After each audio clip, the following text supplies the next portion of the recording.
Hello, and welcome to the Holistic Fitness Podcast, where you'll learn how to get your goals without burning out. I'm your host, Laurie, and this show isn't just about movement and nutrition.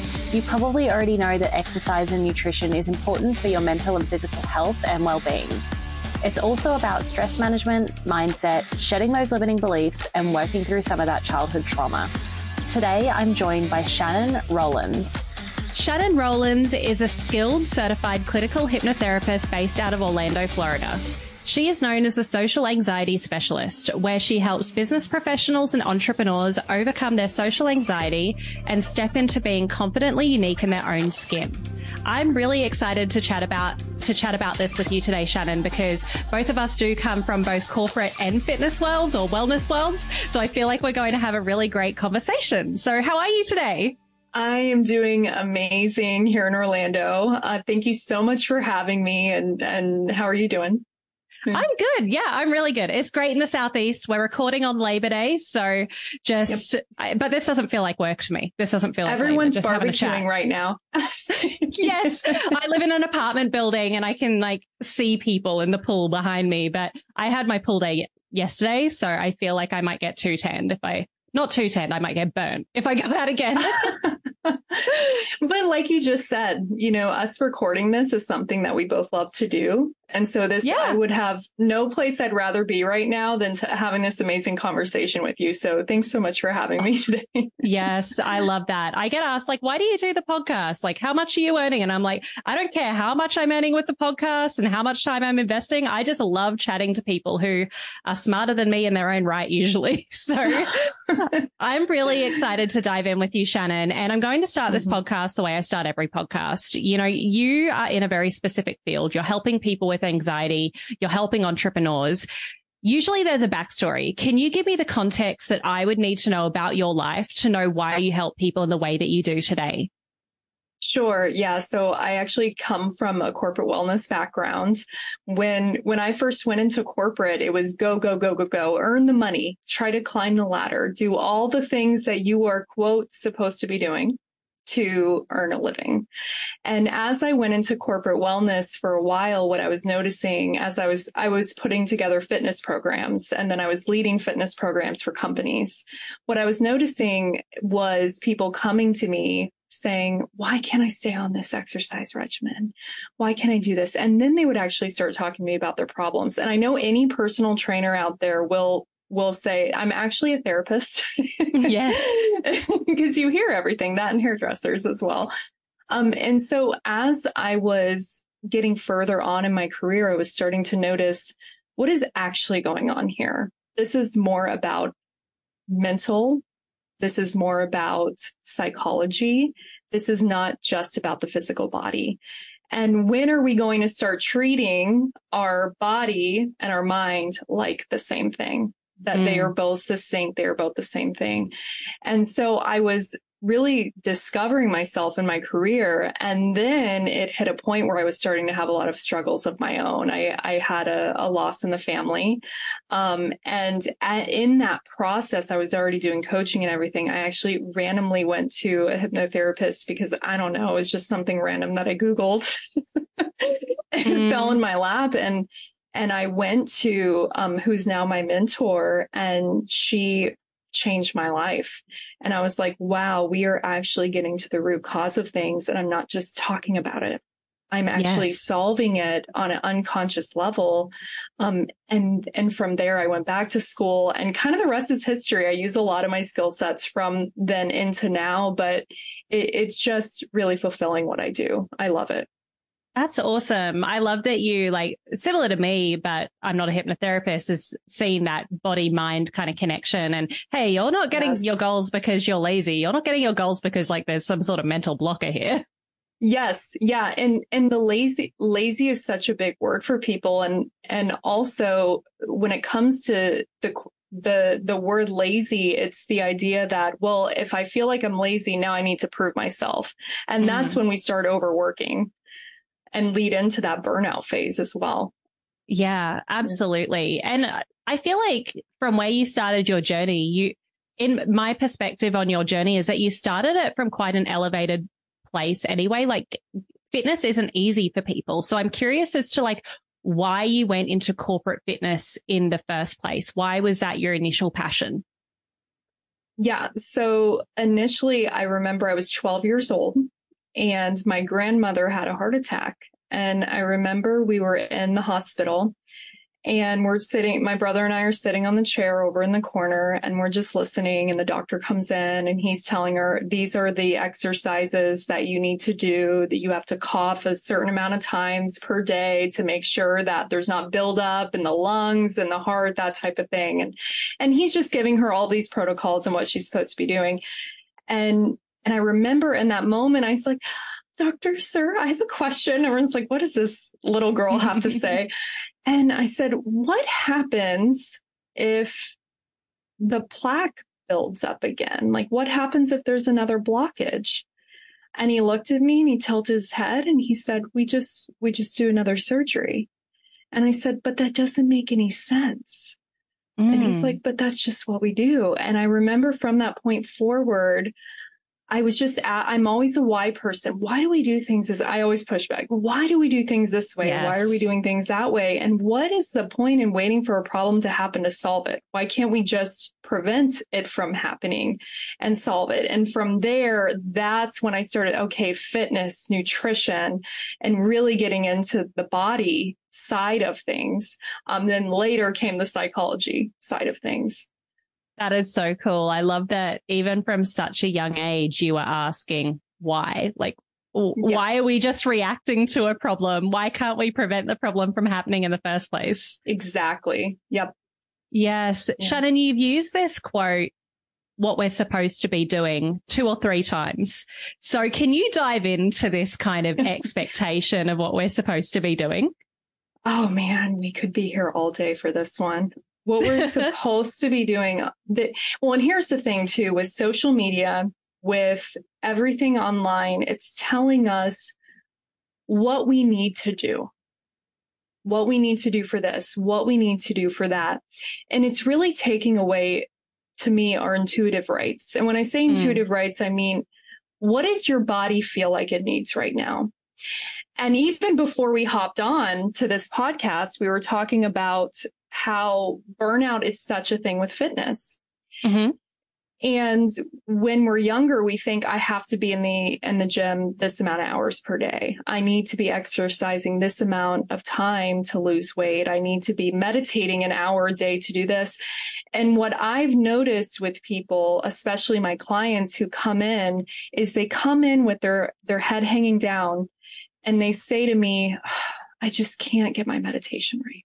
I don't know why. And it brings an extra layer of anxiety and guilt. Instead of meeting yourself where you are and saying, what feels good to me, rather than going off of, yes, there's parameters. I want to make it clear there are parameters on things that are healthy to do for your body and your mind, and also not burning yourself out in the process. What feels right for you right now in this moment? And then using that as a catalyst to build from, rather than judging yourself within the process. No, that makes total sense. I think where I've noticed that this gets tricky, though, is where what people want to do are actually the things that are going to continuously burn them out. As an example, you've worked a 60-hour week and now you just can't wait to have a bottle of wine and a pizza, and that's the way you're going to numb yourself. So how do you, as a hypnotherapist, help people discern what their body intuitively wants versus what, like, someone's maybe wound habit is? That's a really, really great question. When it comes to the self-soothing techniques and those types of things, the mind, especially from an unconscious level of mind, I always say the mind's not trying to make you happy. The mind is not trying to make you healthy. It's literally trying to keep you alive. It's trying to keep you breathing, sleeping, and eating. And sometimes these urges happen because it's just a safety mechanism. It's just a soothing mechanism, like you had said. And so when it comes to something like this, an anxiety or burnout being a natural response, that is the leaning on health education. And okay, I know this also isn't right for me. So from a hypnotherapist standpoint, And I'll give a kind of a synopsis of this too, because some of you may be listening and saying, I don't even know what this is. Hypnotherapy it's just a relaxed brainwave. I help my clients go into an alpha brainwave, which technically is a meditative brainwave. And we're actually doing behavior change and really finding what are those underlying emotional cores, like you had said, emotional wounds. What are those and how can we work to resolve those? Because if someone comes to me and they say, man, I'm drinking a bottle of wine every night, then I don't work on the bottle of wine. We're working on what is going on underneath the surface. I call that a symptom. What's going on underneath that? What's happening here from an emotional, a limiting belief standpoint, which usually do stem from our events in our lives. And so we really work underneath the hood to help heal those parts of you, those emotional wounds. So then when you are coming home from a long work day, or better yet, you're setting boundaries on how many hours you are working per week. But if you, let's just say you do have a long day and you come home, you're saying, you know what, a really nice walk after dinner sounds great. Like I had a client the other day tell me, she said, I was driving home. I looked at the sunset and I said, oh my gosh, today would be a great day for a walk. And she was, oh my gosh, that just came out of my mouth. This is a great day for a walk. And so I'm helping people decide what is, and when I say truly right for them, intuitively right for them is very different than I'm very heightened right now and I'm making a decision based on me being heightened and needing something to soothe from right away. Right. That makes total sense. So what you're doing is you're helping people not have the guilt around what they're not doing, but also being able to listen to what they know, like from an educational and logical level is best for them, but also like an intuitive feeling, like Friday evening, afternoon, sunset walk. Correct. Yeah. Yeah. And also when it comes to the goals that people are setting too, it's also the process of reformatting what that goal looks like for them. Because I'm sure that you've worked with people and the goal is very, very big, and that's okay. We tweak it. Yes. No harm, no foul. No big deal. It doesn't mean that you failed. We are really shifting and moving as we go based on what we need. Losing 40 pounds in 4 months or getting a promotion, that sounds like a really attractive goal to have. But sometimes it isn't realistic either because the time frame's too quick and you're placing too much expectation on yourself, or because the goal requires too much of what other people's actions are rather than your own. So that's just like, I guess, two examples from my perspective. But how do you help people reformat their goals? Yeah, when it comes to reformatting goals, I'll never have someone set a goal until we're doing release work.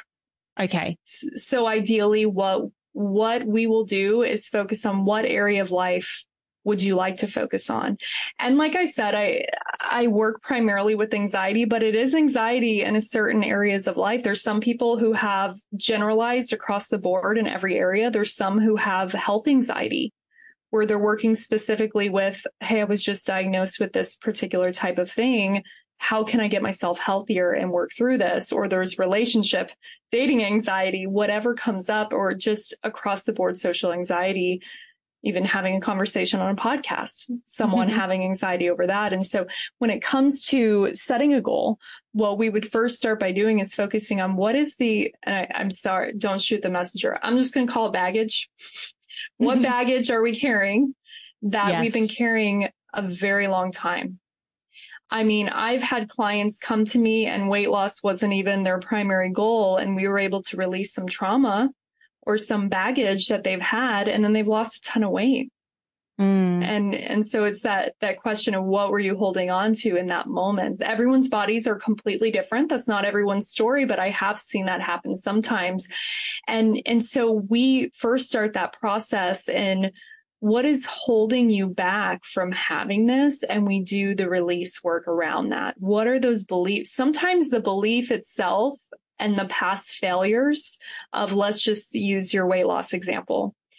How many times I've been there. I don't know if you've been there, but how many times have people tried to, I'm falling back again. I'm falling back again. I'm yo-yoing again. And then all of those events are actually stacking on each other, which is creating disbelief in that person. And the next time that they try to set a goal, we've got to clear all that crap away. Yes. So all this shit stacks on top of each other to where you get to the point where you're looking back and you already feel like a failure. That's something that we would want to look at. And then when it comes to setting that goal, that specific goal, after all of that is washed away, we look at what is right for you. What is your actual goal now? And what's interesting, Lori, is that sometimes when we work through this process, the person's goal changes. Sometimes people are like, you know what? This actually isn't my primary focus right now. Right now, I need to focus on stress relief. Right now, I need to focus on setting some boundaries with my boss because they're not even giving me time that I can exercise every day. That makes total sense. You're really getting to the root cause of it. And I resonate with so much of what you've said. And I know as a fitness trainer, I always found it wild where my client would break up with the unaligned relationship or move on from the unaligned job. And then the weight just falls off. And I'm like, because in my mind, I'm like, let's build muscle because muscle increases your basal metabolic rate. We're going to burn more calories at rest, eating. And it's wild how much like, and of course, like stress does change your metabolism. So from a scientific standpoint, it makes sense. But you are so right in terms of my observations in corporate America and corporate Australia and New Zealand. And in the fitness world of like how stress literally makes you hold on to baggage, whether that baggage is emotional or physical. It's wild. It is wild. It really is. I mean, I've had some people email me sometimes and some people get upset with me because I really push the boundaries thing. You're going to hear me talk about boundaries a lot, but I really do push that because sometimes the answer can be very practical. Sometimes the answer is just, hey, your body is telling you to leave this relationship. And you're not listening. And our body speaks to us through our subconscious mind. It does. It's that the anxiety can even sometimes be something is not right here. You have to make a change. And until that happens, sometimes it's that, and it's a process. But when it happens, like you said, it's just bam, it just happens out of nowhere where they feel so much better about themselves. Yeah. Life becomes so much lighter. How do you help people when they feel stuck in their job, stuck in their relationship because of stability and security? Oh man, that's a good one. Yeah. The stability and security is huge for people because a top human need is we have to feel certain. We have to feel certain we're going to have a roof over our head. We're going to have someone to love on and all those great things. And so there are other resources that I'll bring in. If someone is feeling that they lack the resources, I remind them that you always have the resources at your fingertips. Because when we feel stuck, and we've all been there, it's like a cloud is around us and we actually can't see outside of that cloud. And so something simple like, have you thought to look on YouTube? Just like quick YouTube video search of how to do XYZ thing. And they're like, wow, I haven't thought to do. And there's been times when I've done that too, where I'm like, wait a minute, I have resources at my fingertips. Yes. And we're in a day and age where we almost like demonize either social media or just technology in general. But there is such a plethora of knowledge out there that we can use to help us get to that point. So when it comes to stuff like this, someone who's stuck, I use I call it hypno coaching type of approach where we're working a lot on confidence. Okay. Releasing any limiting beliefs that are keeping them from even reaching out to the resources and really strengthening the confidence that I can do this on my own. I don't need XYZ thing or this or that. And what's right for me in that moment. Wow, that's a really great perspective.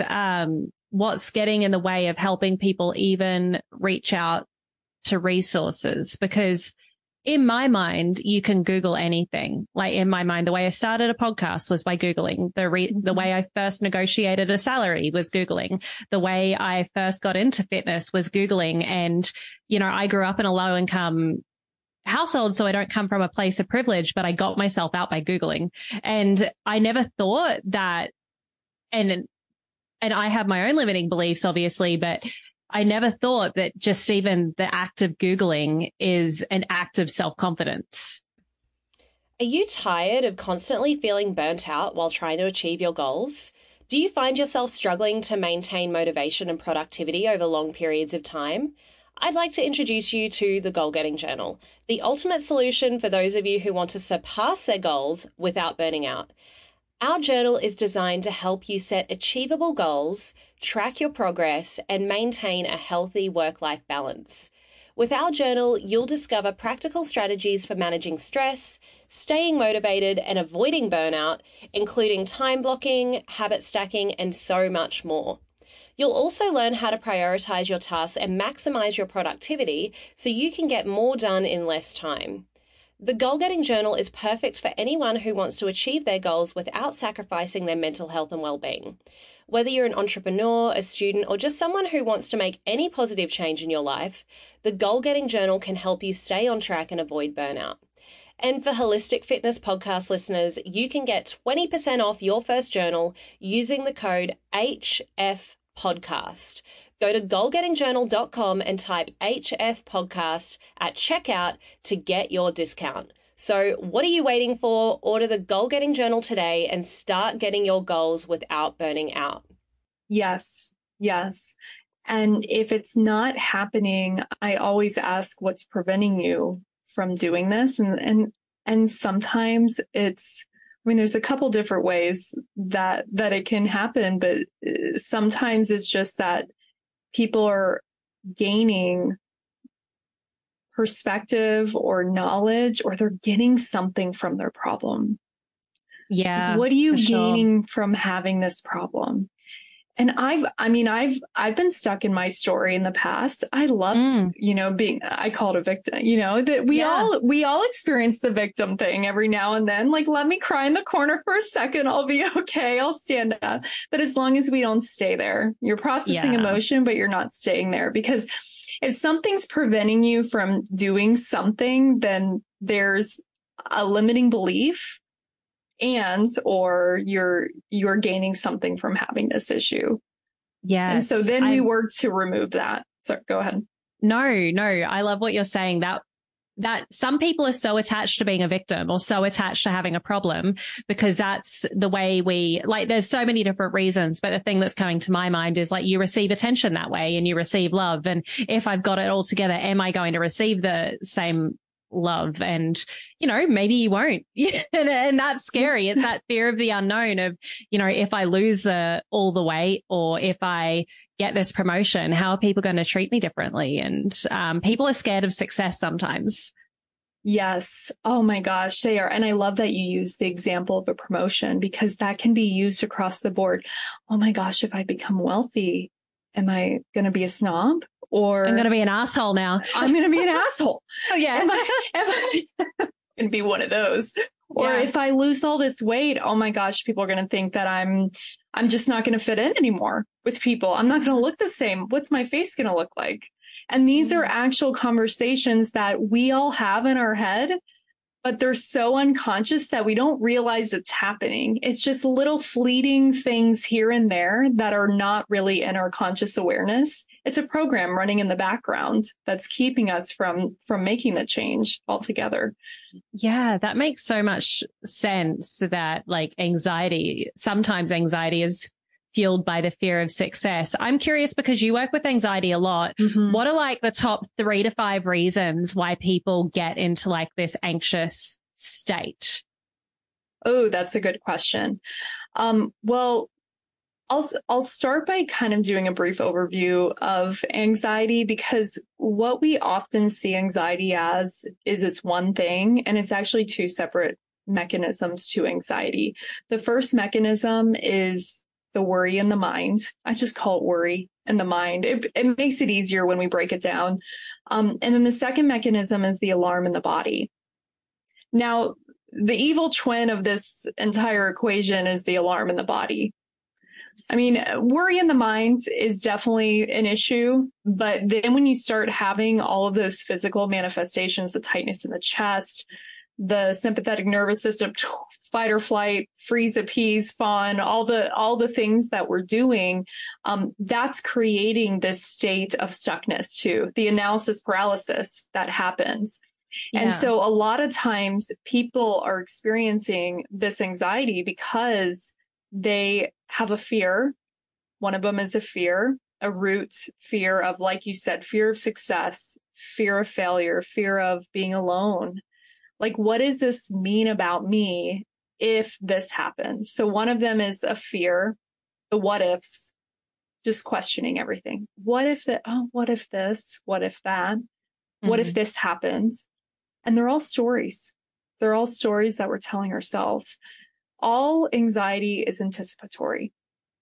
I know that from a psychology standpoint that, they label all of the diagnosis terms, but everything is anticipatory. We are anticipating everything in the future. Yeah, that makes sense.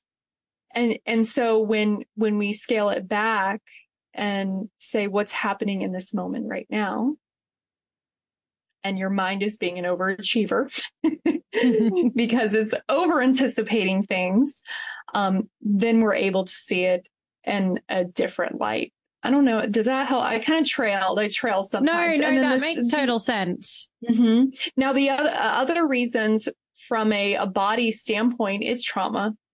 Someone's gone through significant trauma. That's when you kind of get into PTSD as well, or different types of traumatic things that have happened to us. It's that alarm in the body, and the alarm in the body has gone up so much that it's just the mechanism is not slowing down. And that's when we come into, regulating the nervous system through meditation, yoga, self-soothing practices, like psychosensory therapies, hypnotherapy, all of these cognitive behavioral therapy.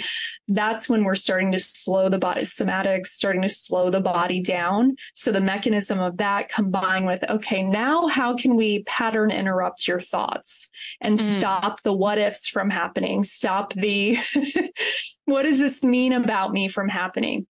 And so a big problem that we run into when it comes to people trying to, quote, battle their anxiety is they're only trying to attack one of the mechanisms. They're either only focusing on the thoughts or they're only focusing on the way the body feels. They're not combining it in a succinct way that we're like, okay, this is a framework and this is a process that we're going to follow. And then it kind of takes the edge off of, oh my gosh, this is just never going to go away. When it's a process of learning your body, learning your thoughts, and building a better relationship with yourself. No, yeah, that's amazing. And I love that you segmented the two, both like the manifestation in the body and also the thoughts. How do you focus on both though? Yeah. Because I don't know, I feel like meditation is kind of for thoughts, yoga's for the body. Like, what's kind of not the magic pill, but what should people be trying? Yeah, so that's a great question. So when it comes to usually I'll just kind of go with my process. I think everyone has a different type of process. What I have seen works the best specifically with my clients is that we're combining them both together. And kind of a therapeutic approach. So changing the pattern is with the mind and the thoughts. And so we start with, what are your thoughts telling you? What is going on here? And we get to the bottom or the root cause of that. But for the sake of anyone who just wants some, I call them like a quick win or something to start focusing on right away, is we want to acknowledge the feeling. What is the feeling in the body? What is the feeling in your mind?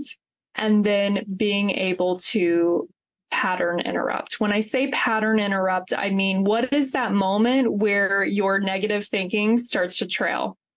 Yeah. And then what can you do instead in that specific moment?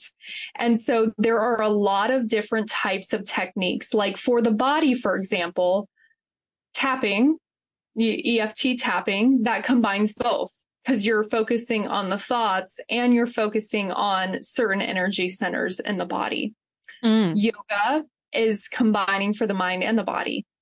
And so what usually happens is people are building a toolbox, and you build a toolbox on what works best for me. What works best for you may not work for Joe Smith up the road. He may say, that was complete garbage. It didn't work for me. I hated it. And that's happened for me and my clients before. We're working through a certain type of technique or anxiety relief technique. And they're like, yeah, this didn't work for me. And I say, cool, that's great. Now we know that didn't work for you, but it may work for you in this particular situation, or it may work for you here. Yeah. And so visualization, hypnotherapy, and meditation, those are really helping change the process of the mind. And then also some practical tools as well. Conscious work of, okay, I'm going to tell my spouse I'm doing more positive thinking. Call me out. And have like a keyword, have a specific word that, hey, tell me that I'm being a Sally, or, doing something that can help someone bring back to, okay, what am I supposed to be doing? Focusing on the positive. What is the most positive thing? Because the worried thoughts and the negativity then causes a thought cycle.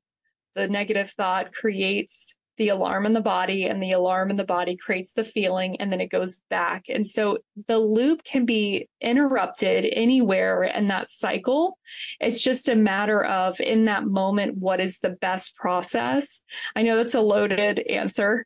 But self-autonomy is so important, and we don't speak about it enough. So people and this is something I've noticed, whether it's thought work or whether it's, fitness, people say, oh, keto is the best thing, and then CrossFit is the only thing. But, there's kickboxing, there's yoga, there's running, there's all of these different tools that you can use when you're in a highly heightened state of anxiety. Maybe you grab yoga out of the toolbox. When you're feeling like you've got a lot of energy and you've got long days, maybe you grab running out of the toolbox. And it sounds like you're saying something similar when it comes to the thought work. It's like yoga is great, but, maybe yoga is not the tool at a different area of the thought cycle. When you're finally getting close to releasing, maybe you're doing visualization of what you'd like to do next. And it makes total sense. But I think people are trying to look for often, and I've done this myself, what's the one best thing that's going to help me, when it's actually like, try all the different tools and then figure out what you need at specific times. I love that you say that too, that you called that out. What's the best thing? Because I've fallen into that trap too. And this is just like any type of lifestyle change. We're always going to have anxiety every now and then. I always say there's two types of people who don't have anxiety: dead people and psychopaths. And everyone else at some point in time are going to feel anxious. Like, it's just the mind trying to protect you. And sometimes it goes a little overkill. I mean, if we think about back in the day, who always stays alive? The most aware. Yeah. The person who's not being attacked by someone else, or the person who is aware of their surroundings. The most aware person is the one who stays alive. Our mind is just trying to keep us alive. And so if we can talk our mind, dehypnotize ourselves that we are safe. We're safe where we are. Is the boss landing a stack of papers on your desk going to kill you? And I know it's easier said than I'm oversimplifying it a little bit, but being able to step out and change the perspective of what's going on. And it's all perception of how we can really move forward in a succinct way that can help us bridge that connection and grab out of the toolbox whatever it is. If we're treating our mental health like any other lifestyle change, sometimes it's going to be, what can I do to improve my mind even more? And it's okay. I mean, I have days where I wake up and I'm negative. Like, I woke up on the wrong side of the bed. I don't know what happened. And I have to quickly pattern interrupt and say to myself, okay, what's actually going on here? I have to acknowledge and feel the feeling, what's actually going on. And sometimes I have to take a little bit of time for that. Sometimes is, what am I worried about right now? And I change it to worry because that can actually lead to a deeper response than anxious. Yeah. Worry is easier to answer than anxious. What am I anxious? What am I worried to me and to clients that I've worked with? What's actually going on here? And it does take a little bit of time to pause, and that's okay. And that's where the practical piece comes in too, where we have to slow down sometimes. Yeah. Society doesn't make it easy to, though. Like, I'm thinking about the person that like has a stack of papers on their desk and I love it how you're like, oh yeah, you've got to kind of pause. I'm thinking the pause at the start of the day is easy. The pause at the end of the day is easy. For me, who has no kids, probably if you've got kids waking you up, it's probably not easy. But I'm curious, like, how do you train people to pattern interrupt being like so highly functioning at all times of the day? Well, and it's funny that you say that because the majority of people I work with are high functioning, anxious individual. Well, and especially entrepreneurs, any entrepreneurs or anyone who's in like an executive role or any role like that. It's funny because I know in America, at least, the ability to slow down is very hard. And so when I say slow down, I mean walk slower. Yes. Oh, I don't mean stop. I'm terrible at that. Oh, well, my man, he is like, he's always like, can you slow down, Laurie? Just like relaxing. And I think a lot of the questions I ask is because I am that high functioning, like speed demon, just going so fast. So like, how do you actually slow down? You know what? It's all intention. It's all right when you wake up in the morning, it's the intention of today I'm going to set the intention to walk a little bit slower, chew my food a little bit slower. And it doesn't mean you're stopping. You're still getting your work done. You're still, and maybe you're in a flow and you're being a speed demon while you're getting your work done. And that's great. And then you sip your water slower. And so you're having these little moments throughout the day where you're listening to your body. And if you, because I know you're speaking specifically about someone who's got a lot on their plate and they're like, go, go, go. Yeah, this doesn't really seem reasonable. I'm not alluding to meditating an hour a day. I totally get it. When it comes to, and I know mindfulness is kind of like an overused term, but even taking a minute, I assign some of my clients 2 minutes per day. If they can't do 2 minutes, I take it down to 1 minute. 1 minute per day of breathing and just bringing your attention to your breath, bringing your attention back to your breath. And so if you have a thought come in, just label it that as a thought, bring your attention back to your breath. If you have a feeling come in, that's just a feeling, bringing your attention back to your breath.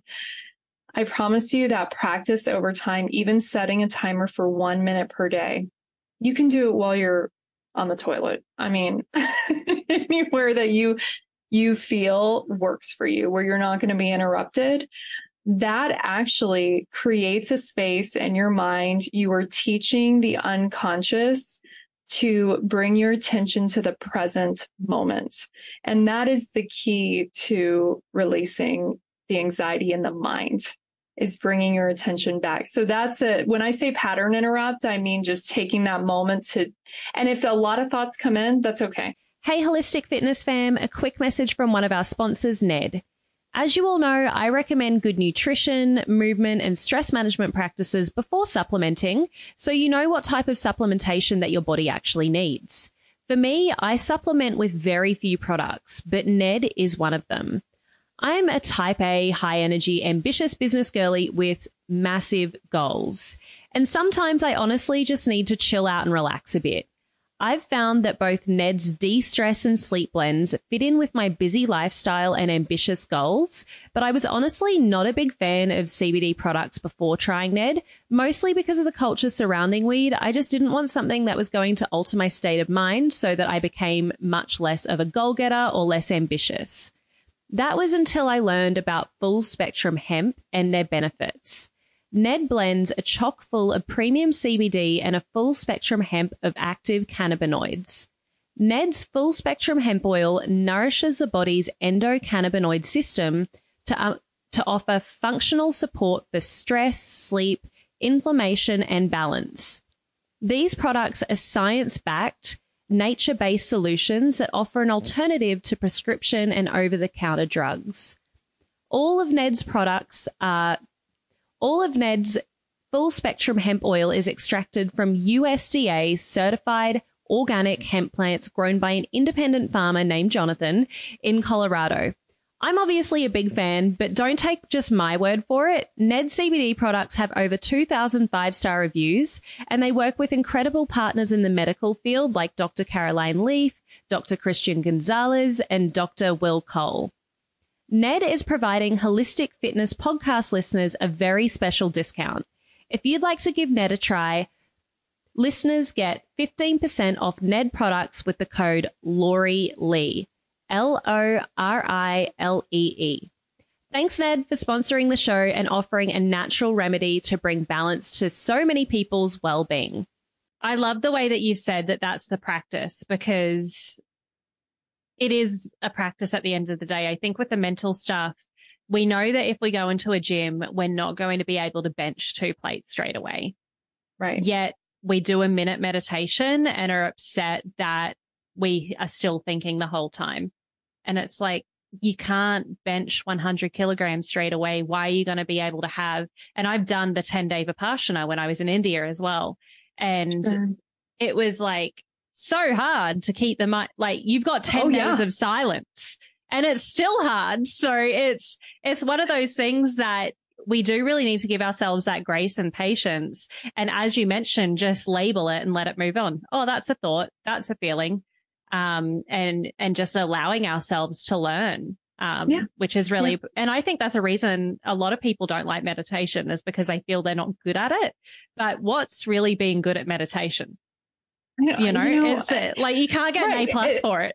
No, you're right. It's funny because like your brain, well, I have thoughts. I'm like, great. You're a human. You're alive. Yeah. You have thoughts. Like, well done. That's what differentiates us from animals. We can even think about our own thoughts. Exactly. But have it, and you're exactly right. Having that judgment on yourself is creating more stress. It's like, hey, cool. I had a terrible workout today. Awesome. Like, or I didn't meditate very well, or I skipped altogether. You just get back at it tomorrow. It's a lifelong, all of these are you giving back to yourself to feel better, and a lifelong practice. No, that makes total sense. Something I know that you work on that we haven't touched on yet is confidence. We haven't dived deep into confidence apart from chatting about Googling a bit. What does being confidently unique mean? Can you dive more into that? Yeah. So when we talk about conformity in society, especially when it comes to business, or whether you are in corporate or whether you are a business owner, we have been taught over time, this is how you're supposed to market. This is how you're supposed to act. This is how you're supposed to be. This is how you're supposed to look. And what I've noticed over time working with a lot of clients is that they'll come to me and they feel like they're wrong. They feel like they're really different, especially from a social anxiety standpoint. I mean, that's huge when it comes to career and business. You're around people all day, or you're interacting with people all day. And so what we plan to do as someone comes in to work through something like this is really identifying what is unique about you. Can we call different unique? Can different be a positive thing? And I always like to point out that the most successful people in the world are really, really out there. Yeah. They are not, quote, normal. They're not normal people. And it's because that's what our world needs. We need people to be different than, and when I say different, I mean like you, who you are. Being confidently unique is helping someone identify what their values are, identify what their personality is, their positive qualities, their strengths, and leaning into that. Even if it feels different than what other people are doing, that is what helps you stand out ultimately in the end. What sort of questions would you ask yourself to try to understand your values, your personality traits, and your strengths? Yep. So when it comes to values, ask yourself, what's important to me about career? Mm. What's important to me about relationships? What's important to me? Just different areas of life. Now, a value, when I talk about values, I mean like your emotions. Yeah. Some people may say with career, well, success and passion and relationships. Ooh, I didn't know that one was in there. And as you're looking at your values, if you actually number out what's most important to you, you can actually take a look at your values and see, maybe this is why I'm not feeling fulfilled, because my values aren't being met. Mm. And this is a whole other road, so I won't go too much down this, but sometimes our values are based on our baggage. And so that's a process that I'll help my clients identify and figure out after we're doing a lot of release work, is to identify that. And I'll give you a quick example from a values perspective is in my business, one of my top values was respect.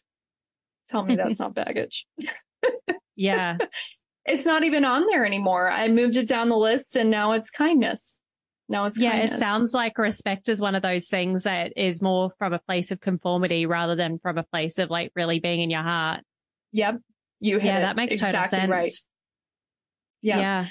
Yeah. So to recap, to really find out your values, recommend just grab a piece of paper, get quiet for just a moment, say, no, what's important to me about career? And just start listing it off. Now you may hit to number 3 and hit a roadblock. Ask yourself again, what's important to me about career? And say it out loud. Keep going. What's important to me about career? Keep going.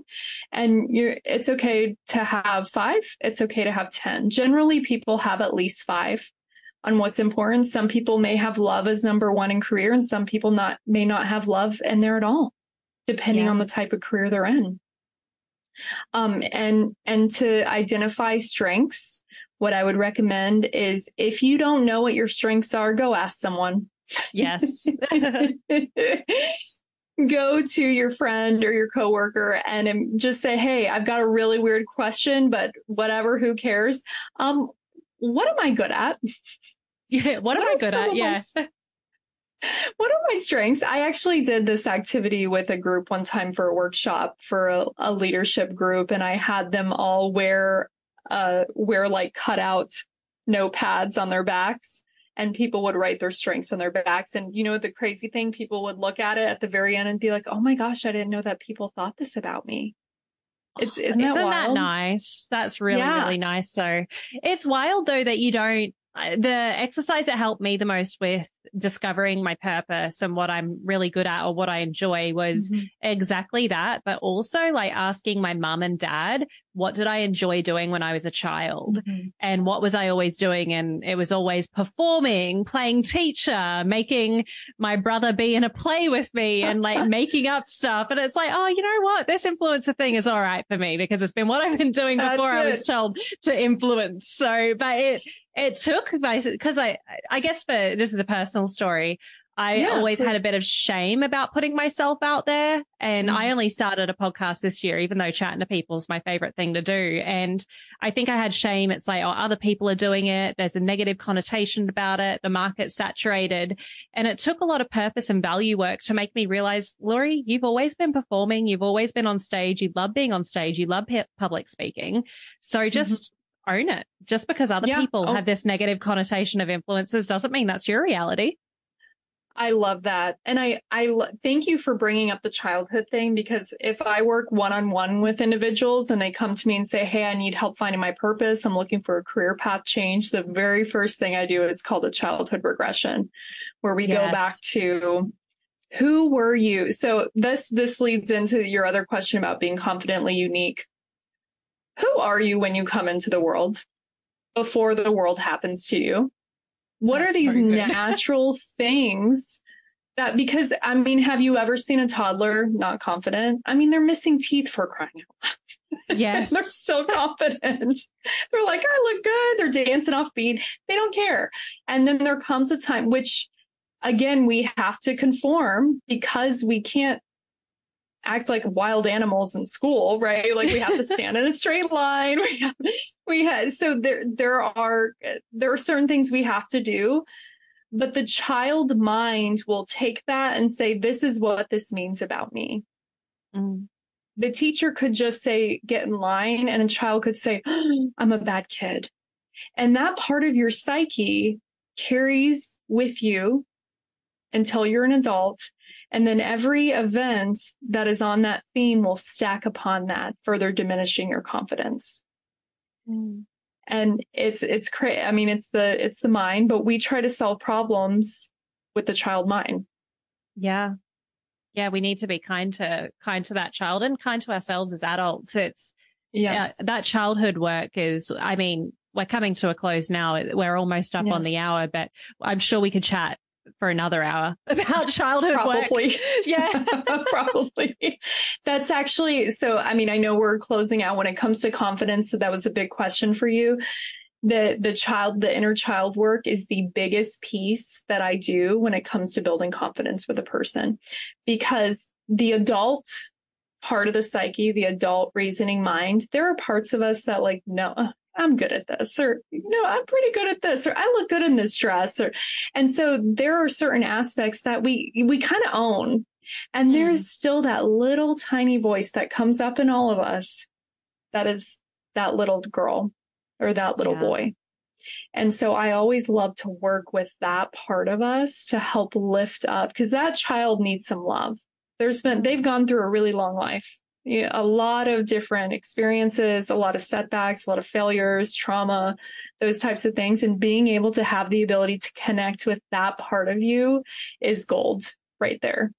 Yeah. And I'm sure that's so relatable to so many people listening, because there often are those two voices. There's that logical voice that says, you need to do X, Y, and Z. We can do this. This is like how much time we have. But then there's the other part of us that wants to have a tantrum. Exactly. Yeah. Yeah. And it's okay to let her have a tantrum every now and then. Yeah, we all need a good tantrum from time to time. A good tantrum. I love that. I've really enjoyed chatting to you today, Shannon. And we do have a closing question on this podcast. Sure. That question is, if you were sitting across the table from your 20-year-old self right now, what one sentence of advice or just one sentence would you say to her? Ooh, that is such a good... Okay, if I was sitting out in front of my 20-year-old self, thinking of myself in college at 20 years old, I think I would just tell her that I love her. Yeah. And that it's okay to be her. Yeah. Oh. I would say it's okay to be you. Just embrace who you are. Yeah. And that's for anyone else. It is okay to be you. I love that. That's such a good way to end, because it is. It's okay to be multifaceted too. You can be a hippie and a corporate girly in one. Be you. Exactly. Yes, do, because that perspective, you never know. That may be what people need. Exactly. I love it. Yeah, I love it. Now, I'm sure a lot of people want to learn more about your work. So where can we all find you? Best place to find me is probably Instagram. That has everything on there. Shannon P. Rollins, ROLLINS. Perfect. Great. And those details will also be in the show notes. Thank you so much for joining us today, Shannon. Thank you. And for everyone listening at home, doing the laundry, whatever you're up to today, maybe driving the car, eat well, move well, breathe well. And until next time, keep shining.